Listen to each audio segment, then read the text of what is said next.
2023 कसा गेला? 2023 ला जर तुम्हाला वर्णन करायचं असेल, डिस्क्राईब करायचं असेल, 2023 कसा गेला? आमच्याकडे तो म्हणजे रील मध्ये फेमस झालाय मोये मोये 2023 मोये मोये झालं. मोये हा. मला तर अगर पर्सनली विचारणार तर माझा 2023 वर्ष मला एकदम अतिशय वाईट गेलेलं आहे. मे महिन्यानंतर जून महिन्यात माझा ब्रेकअप झाला. माझा 7 ते 8 वर्षाचं रिलेशन मध्ये संपलेलं आहे.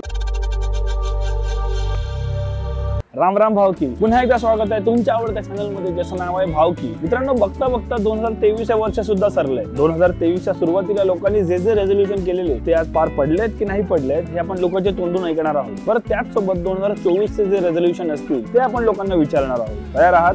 चला तर मग पहिला तर तुम्हाला मी प्रश्न विचारतो, तुमचा 31 चा काय प्लॅन आहे? सध्या तरी आमच्या फ्रेंड सर्कल मध्ये प्लॅन ठरलाय की लोणावळ्याला जायचं आहे विलाला, आणि मग तिथे जी काय मजा असेल वर्षभराची पूर्ण भडास काढायची तिकडे पूर्णपणे, तिथे जेवढं जमेल तेवढं. आणि मग परत जे नेहमीचे आपले दरवर्षी डायलॉग असतात का बाबा 1 तारखेपासून दारू बंद, पण ते काय होणारच नाहीये. फक्त आपलं बोलायचं म्हणून बोलायचं, बाकी काय नाही. बस तेवढी एन्जॉय मजबूत करणार आहे तिकडे. माझं प्लॅन तर माझ्या फॅमिली सोबत असतात, फॅमिली आणि मित्रांसोबत असतात. 31 ला आमची ऑफिस मधले सगळेजण मालवणला कोकणामध्ये जाणार आहेत आणि 31 तेवढा एन्जॉय करणार आहे. बस असं आमचा प्लॅन असं काय नाही, नॉर्मली पार्टी असते तसंच संध्याकाळची पार्टी वगैरे करणार. तर 31 म्हणजे माझ्यासाठी एकदम आनंदाचा एकदम सण टाईप असतो आमचा. आमच्या एरियामध्ये आम्ही एकदम मस्तपैकी सर्व मिळून सर्व चिकन वगैरे सर्व व्यवस्थित बनवून सर्व प्लॅनिंग वगैरे करून स्वतः सर्व बनवतो. आणि वरून ते बियर वगैरे जे काय असेल ते एकदम सॉलिड आम्ही मस्ती करतो, धमाल असते, गाणी असते, एन्जॉय करतो, स्वतःचा स्पीकर लावतो आणि एकदम एन्जॉय करतो. 31 जाणारा जो वर्ष आहे त्याला आम्ही व्यवस्थित सुखरूप आम्ही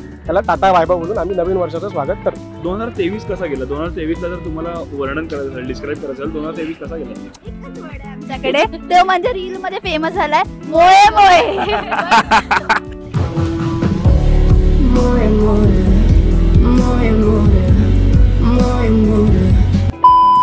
2023 मोये मोये झालं.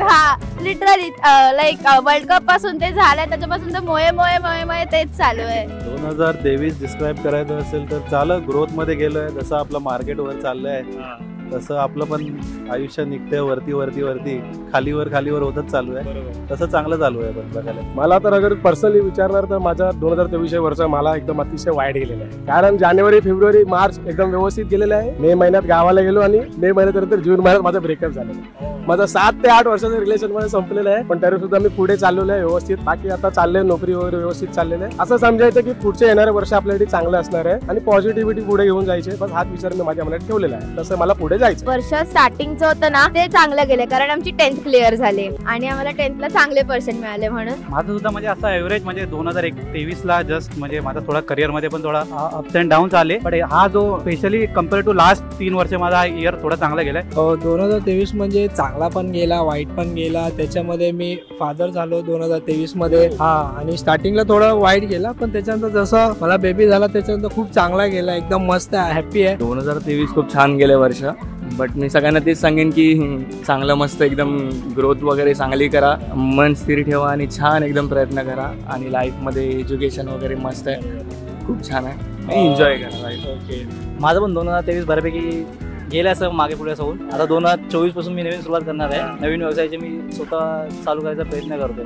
2023 चे पॉझिटिव्ह आणि निगेटिव्ह जर काढायचे असतील तर काय पॉझिटिव्ह गोष्टी घडल्या तुमच्या आयुष्यात आणि काय निगेटिव्ह गोष्टी घडल्या, काय डिस्क्राईब करा? मला छान जॉब लागला. आणि निगेटिव्ह म्हणजे नाही, निगेटिव्ह असं काहीच नाही. हे होतं की 10th स्टँडर्ड ऑफकोर्स, आणि निगेटिव्ह हे होतं 11th स्टँडर्ड स्टार्ट झालं. पॉझिटिव्ह म्हणजे मला बेबी व्हायच्या आधी मी पूर्ण मध्ये निगेटिव्ह मध्येच होतो की मला काय नाही, जॉब नव्हता तेव्हा मी जॉबलेस होतो, काहीच होत नव्हतं, पूर्णपणे डाऊन झालेलो मी. तसं म्हणजे जसं मला बेबी झाला असं आपण बोलतो ना की लक आलं माझं परत, तसं पूर्ण लक आलं माझं. आणि तसं मी ग्रोथ करत गेलो आणि आता व्यवस्थित आहे. माझं काही नाही, मी एकदम मस्त असं अर्पण मला माणूस आहे. मला काय एवढं इश्यू नसतो. थोडं टेन्शन आहे ते दूर करायचं, लाईफ एन्जॉय करायची, बस माझं हे फिक्स असतं. बाकी मी काय एवढं टेन्शन घेत. पॉझिटिव्ह गोष्ट सांगायची असेल तर ऑफिसमध्ये नवीन प्रोजेक्ट हातात लागले आहेत. तर मला वाटते त्याचा इम्पॅक्ट लगेच दिसणार नाही, कदाचित त्याचा इम्पॅक्ट 2024 मध्ये दिसेल. आपला बोनस जो येईल त्याच्यामध्ये दिसेल. 2023 ची हायलाइट काय होती तुमच्यासाठी? म्हणजे एक गोष्ट जी लक्षात राहील. वर्ल्ड कप हरलं ते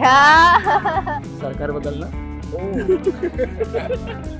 ते कदाचित 2024 मध्ये दोनदा पण बदलू शकतं.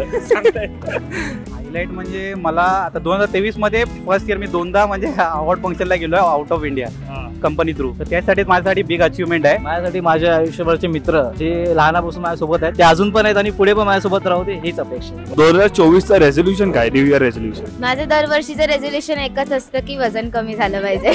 ते काय माझ्याने होत नाही. बघू या वर्षी झालं तर. माझं पण असं आहे की आता मी बोलत होतो की 2 वर्ष झाले जिमचं जॉईन करेन, पण अजून काय होत नाही. तो तर रिझोल्युशन राहील. रेझोल्युशन पूर्ण दुनियेचं आहे की 1 तारखेपासून जिमला. माझं कसं मी आता 2023 मध्ये हा निर्णय घेतोय की स्वतःचा उद्योग चालू करायचा आहे भविष्यात. त्याच उद्देशाने पुढे पुढे पुढे पुढे चालत राहायचं आहे की कसं पुढे घेऊन जायचं हाच माझा निर्णय आहे. लोकांना असं वैयक्तिक दृष्ट्या पण आणि आर्थिक दृष्ट्या पण मदत जाईल असं काहीतरी करू. मला लाईफ म्हणजे पूर्ण ट्रॅव्हल करायचं, वर्ल्ड असं जगायचं की मला फायनान्शियली कधीच प्रॉब्लेम नाही आला पाहिजे. हे माझं रेझोल्युशन. 2 गोष्टी आहे. एक तर स्वतःच्या हेल्थवर थोडंसं लक्ष द्यावं, फायनान्शियली लक्ष द्यावं, आणि सेकंडरी जर बोललास ना तर थोडंसं एज्युकेशनल स्किल्स वगैरे डेव्हलपमेंट करण्यावर पण लक्ष द्यावं असं वाटतं मला. रेझोल्युशन म्हणजे आता जी गोष्ट माझी झाली 2023 मध्ये ती का झाली त्याच्यामध्ये स्वतःला इम्प्रुव्हमेंट करायचं. माझ्या पण चुका आहेत त्या मला सुधारायच्या. ते सर्व चेंजेस करून मी पुढे जायचा प्रयत्न करेन आणि पुढे 100% जाईल. 2024 कडून काय अपेक्षा आहेत? 2024 पण आपल्यासाठी एकदम सर्वांसाठी म्हणजे तुमच्यासाठी सर्वांसाठी येणाऱ्या जाणार सर्वांसाठी की भरभराटीचा व्यवस्थित व्हावा आणि देश तर आपल्या प्रगतीवरती आहे.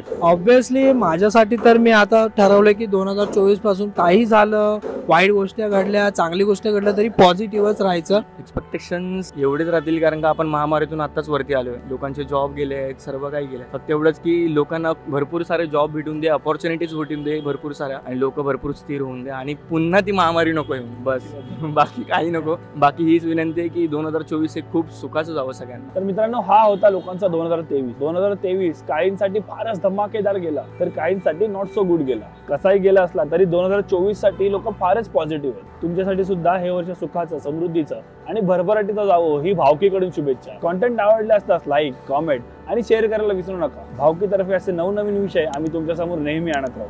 तोपर्यंत राम राम.